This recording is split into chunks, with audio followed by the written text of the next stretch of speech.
Sveiki. Taigi apie lapkričio astronumerologinės tendencijas. Lapkritis tai yra mėnuo, kai vienaip ar kitaip susimąstoma apie gyvenimo trapumą, apie gyvenimo būtį.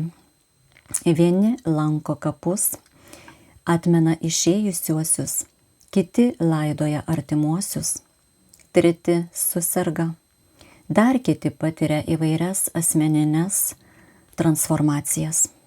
Tai yra stiprių sukrėtimų bei suvokimų mėnuo, palankus apmąstymams apie gyvenimą ir mirtį, gilinimuisi į būties paslaptis, pažinti save, gilintis į save, peržengti savo proto ribas, eiti iš komforto zonos, suvokti, kas trukdo eiti pirmyn.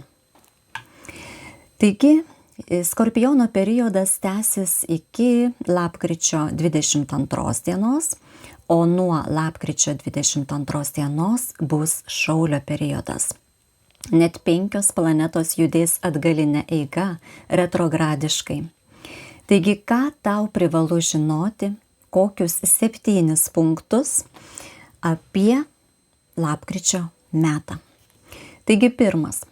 Proto komunikacijos planeta Merkurijus judės atgaline eiga nuo lapkričio 9 iki 29 dienos. To retrogradiškumo pojūtį mes jau jaučiame šiomis dienomis ir pradėjome jausti jau nuo spalio pabaigos, bet aktyviai tai įsijungs nuo lapkričio 9. Ir Šaulio ženkle Merkurijus judės iki lapkričio 19 dienos.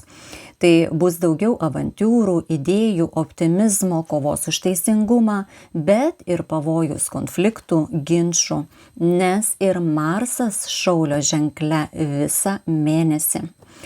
Na, o nuo lapkričio 19 Merkurijus grįž į Skorpiono ženklą. Ir čia bus iki gruodžio 12 dienos. Taigi nemažą periodą bus būtent Skorpione. Palinkėjimas: būkite dėmesingi savo mintims, kalbai, informacijos sklaidai, jos priėmimui.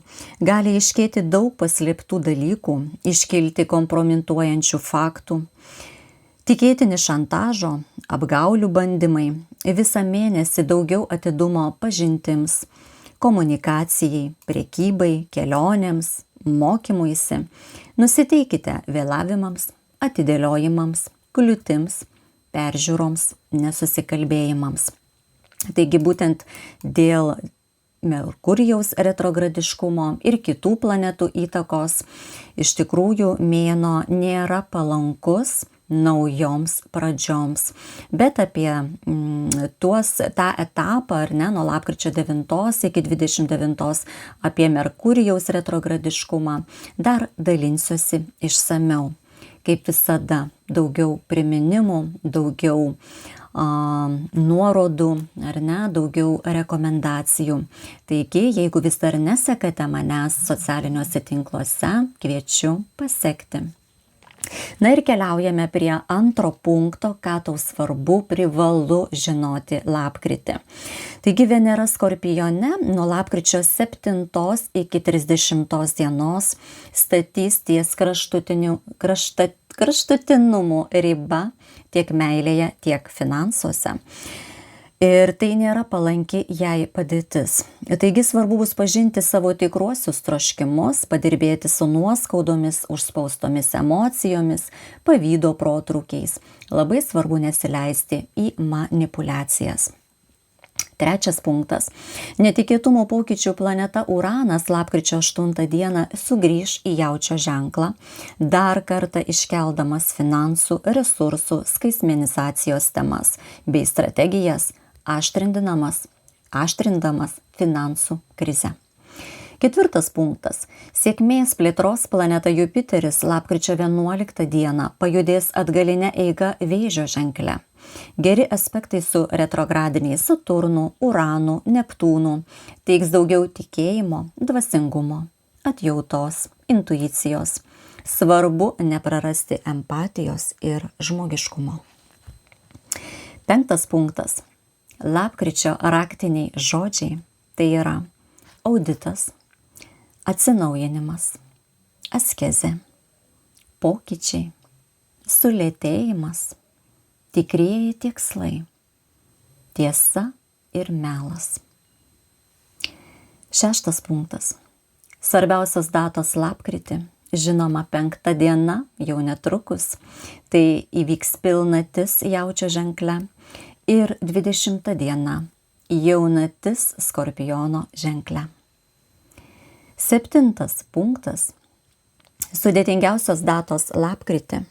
Nieko rimto tais periodais neplanuokite. Tai nuo 8 iki 11 dienos, nuo 18 iki 22 dienos ir nuo 28 iki 30 dienos. Na, o numerologiškai lapkritį šiemet atspindi 2, 11 ir 20 energijos. 20 energija yra esminė. Tai yra apie emocijas, santykius, partnerystę, materialaus ir dvasinio pasaulio pusiausvyrą. Kiek duosi, tiek gausi. Visa dauginsis. Venk išdidumo, puikybės, nekaupk pykčio, agresijos. 11 energija.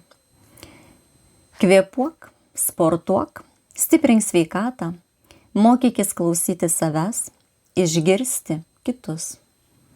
Visą mėnesį gali lydėti pranašiški sapnai, stiprus ryšys su gimine, protėviais. Todėl palankios praktikos savo praeities kartoms atminti bei pagerbti. Ypatingas kodas lapkričiui tai yra 329. Taigi nepamiršk įrašui spausti širdelę, jei patiko ir naudinga.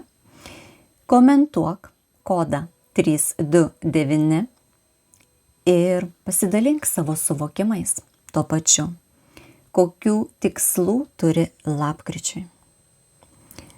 O jei esi pasimetęs, tai rašyk asmeniškai. Mano konsultacijos yra tikslingos bei sąmoningos.